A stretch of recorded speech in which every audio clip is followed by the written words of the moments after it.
अस्सलामुअलैकुम रहमतुल्लाहि व बरकातुहू। मेरा आज का मैसेज है जल्दबाजी नहीं करनी, क्योंकि जल्दबाजी में किया गया काम कभी भी एहसन तरीके से अंजाम नहीं पाता। इसलिए हर काम को सोच समझकर और तहम्मुल और सब्र से करना चाहिए। जी 5th क्लास अपनी उर्दू की बुक्स ओपन करें, जिसके कल हमने सवालात के जवाबात किए थे। उम्मीद करती हूँ कि सब बच्चों ने अच्छे से लेसन तैयार किया होगा। आज हमने उर्दू का पेज करना है 34, पेज नंबर 34, जिसका क्वेश्चन नंबर है 3।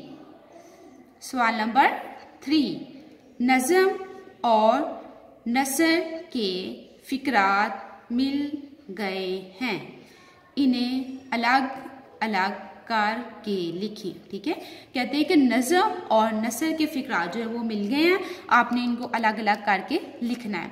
अब फिक्रात कैसे मिले हैं ये देखिए। या अल्लाह हमारा वतन पाकिस्तान सलामत रहे। दूसरा फिक्रा है सलामत रहे ता कयामत रहे। खुदाया दिलों में हो पैदा लगन, कौमी परचम में चांद तारा बना हुआ है। हमें अपने वतन से बहुत मोहब्बत है, वतन शादो आबाद सारा रहे। ठीक है, अब ये नज़म और नसर के जो फिक्रात हैं वो मिले हुए हैं, तो हमने जो नज़म के फिक्रात हैं वो अलहदा कर देने हैं और जो नसर के हैं वो अलहदा कर देने हैं।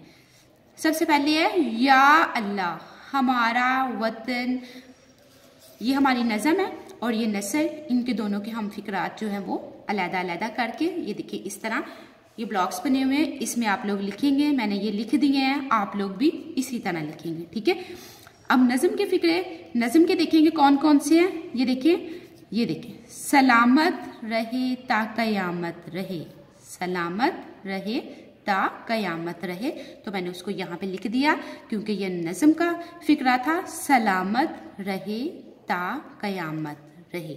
ठीक है, उसके बाद है इससे नेक्स्ट जो है अगला ही फिक्रा है, खुदाया दिलों में हो पैदा लगन, खुदाया दिलों में हो पैदा लगन, तो ये भी नज़म का ही फिक्रा था, तो उसको भी मैंने उसके नीचे नज़म वाले ब्लॉक में राइट कर दिया है।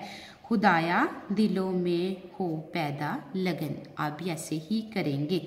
ठीक है, उसके बाद है ये वतन शादो आबाद सारा रहे, वतन शादो आबाद सारा रहे, ये भी नज़म का फिक्रा था, इसलिए इसको भी मैंने नज़म वाले ब्लॉक में राइट कर दिया, वतन शादो आबाद सारा रहे। ठीक है, उसके बाद फर्स्ट वाले फिक्रा था या अल्लाह हमारा वतन पाकिस्तान सलामत रहे। ठीक है, जो नज़म वाले फिक्रे हैं उसको नज़म की सूरत में लिखा जाता है और नसर वाले जो है उनको सीधा करके लिख दिया जाता है, या अल्लाह हमारा वतन पाकिस्तान सलामत रहे। ठीक है, ये देखिए ये नसर का था, यही जब नज़म में था तो ये क्या था, सलामत रहे ता कयामत रहे, तो ये या अल्लाह हमारा वतन पाकिस्तान सलामत रहे, ये नसर का फिक्रा है।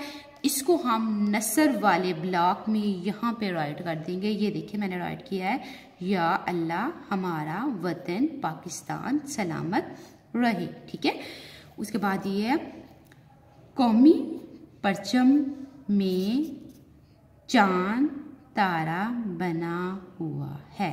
ठीक है, ये भी नसर का फिक्रा था, इसलिए मैंने नसर वाले ब्लॉक में ये राइट कर दिया, कौमी परचम में चांद तारा बना हुआ है। ठीक है, 5 क्लास आप भी ऐसे ही करेंगे।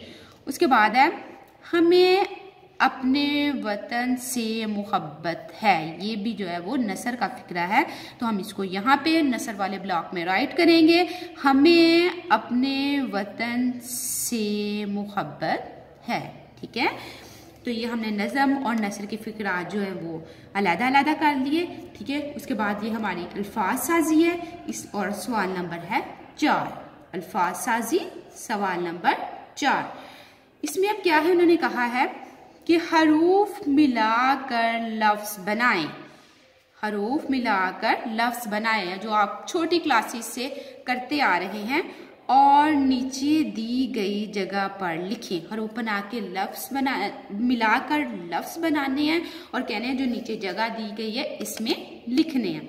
ठीक है, अब देखिए उन्होंने सबसे पहले लिखा मीम, ठीक है, उस पर फर्स्ट लिख दिया और सेकंड में उन्होंने जो है यहाँ पे अगर आप अपनी बुक्स पे देखेंगे तो यहाँ पे स्पेस छोड़ दी है। तो आपने देखना है कि ये क्या वर्ड बनता है पूरा मीम, यहाँ पे क्या होगा अलिफ और मीम क्या जो है वो लफ्ज बनेगा। तो मैंने यहाँ पे 2 नुक्तों वाली काफ लिख दी तो मुझे पता चल गया कि ये क्या बन गया मीम काफ अलिफ का मीम साकिन मुकाम मीम। तो मैंने इसको मुझे पता चल गया ये मेरा लफ्ज हरूफ को मिलाकर ये थे 1 2 3 और 4 तो मैंने इनको मिलाया मीम काफ अलिफ का और मीम साकिन।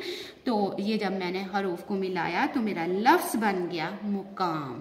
ठीक है, तो क्या बन गया मेरा लफ्ज मुकाम। ठीक है, उसके बाद ये देखिए ये काफ था ये सेकंड में है, इसके नीचे अगर आप चाहें आप देखेंगे काफ अलिफ का हमजा लाम अल कायल। ठीक है, कायल काफ अलिफ का हमजा और लाम। तो ये मैंने हरूफ को मिलाया तो मेरा लफ्ज बन गया कायल काफ अलिफ का हमजा और लाम। ठीक है, उसके बाद ये देखिए नंबर 3 पे चले जाएं। चे मीम और यहाँ पे उन्होंने स्पेस छोड़ दी थी, मैंने यहाँ पे काफ राइट कर दिया क्योंकि मुझे पता था कि क्या हरूफ को मिला रही हूँ। चे मीम काफ ते अलिफ ता चमकता, क्या लफ्ज बन गया चमकता। इन हरूफ को मिलाया और लफ्ज मेरा नंबर 3 पे जो उन्होंने कहा था लिख देना है मैंने लिख दिया। आप भी ऐसे ही करेंगे चमकता। ठीक है, लफ्ज बन गया चे मीम काफ चमक ते अलिफ्ता चमकता। ठीक है, अब देखिए ये 4 वाला है, ये इस इधर नीचे को आएंगे ऐसे जैसे कि आपने इसको किया काफ रे कर मीम साकिन। ठीक है, हरूफ को मिलाएंगे आप काफ रे कर मीम साकिन करम। ठीक है, क्या बन गया करम। तो मैंने इसको 4 वाले ब्लॉक में यहाँ पे मैंने करम राइट कर दिया। आप भी ऐसे ही करेंगे 5 क्लास। तो हमारे ये हरूफ थे हमारे पास कुछ और हमने इससे लफ्ज बनाए। लफ्ज हमारा बना मुकाम कायल चमकता और करम। ठीक है, और आप भी ऐसे ही करेंगे जैसे मैंने आपको काम करवाया है। वालिदैन से गुजारिश है कि बच्चों को अच्छे से याद करवाएं, उनसे सुने और लिखते हुए उनसे वर्टिकली वर्ड्स जो हैं लफ्ज अलिफ को वर्टिकली। ठीक है, वो अगर आप अलिफ पे जोर देंगे बच्चों को कि वर्टिकली लिखे तो उनके तमाम के तमाम जो हैं अगर वो लफ्ज वो खूबसूरत तरीके से लिखे जाएंगे। ठीक है, अस्सलामु अलैकुम रहमतुल्लाहि व बरकातुहू।